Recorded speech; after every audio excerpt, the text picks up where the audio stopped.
performed by myself and Kamara.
But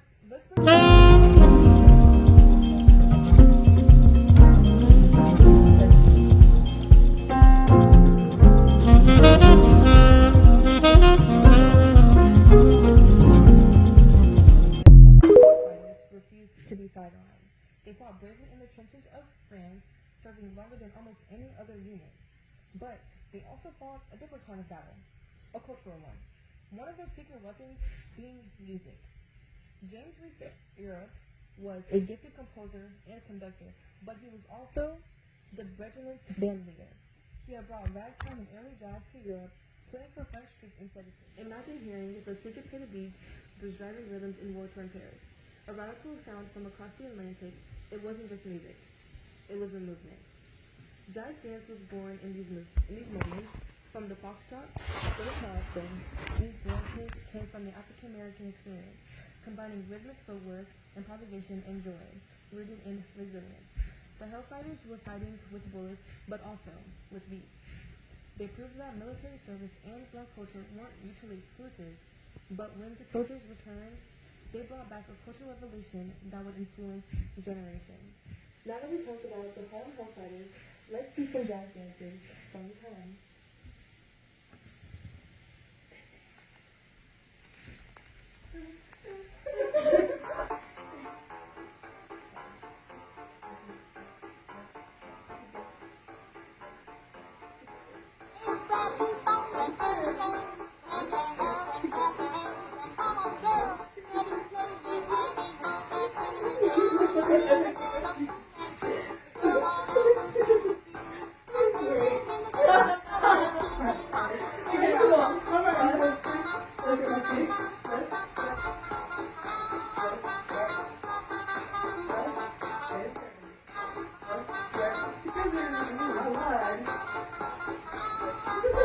And now we're gonna jump into the Charleston.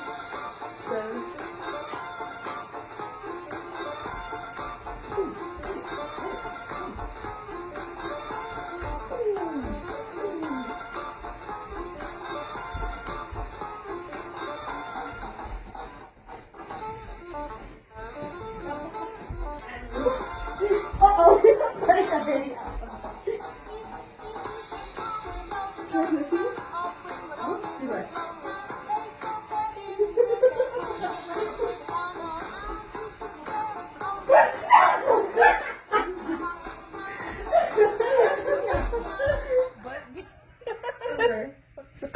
But dance hasn't only been influenced by the military, it was served as a military tool.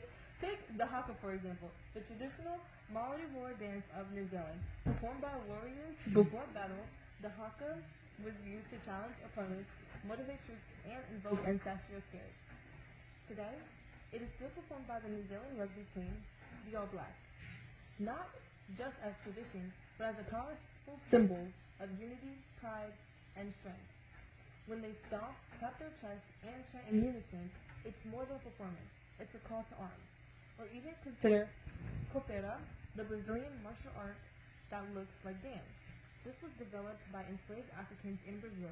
It was a way to disguise combative training as dance, allowing fighters to prepare for revolution under the nose of their captors. Even today, military movements often resemble dance. Watch the U.S. Marine Corps silent drill platoon. Their rifle sends synchronized movements and exact formations are studied. They rehearse for months to ensure flawless unity, just like dancers preparing for stage performance. Meanwhile, in schools and communities around the world, step teams, drum lines, and marching and military-style marching bands all borrow from military drill, and dance continues to be used in the military. I'm sorry, guys, not just for ceremonies, but for rehabilitation, especially and team building. So, what can we learn from this unlikely relationship between military and dance? That discipline can lead to beauty, that rhythm can be a form of resistance, and that even in its most regimented institutions, there is room for expression, culture, and for connection. Shut up!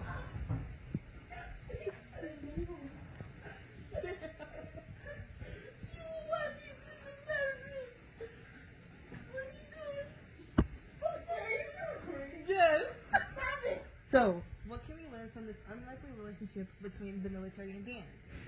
That discipline can lead to beauty, that rhythm could be a form of resistance, and that even in the most regimented institutions, there is room for expression, for culture, and for connection. From ancient warriors to Harlem Hellfighters, from haka dancers to modern drill teams,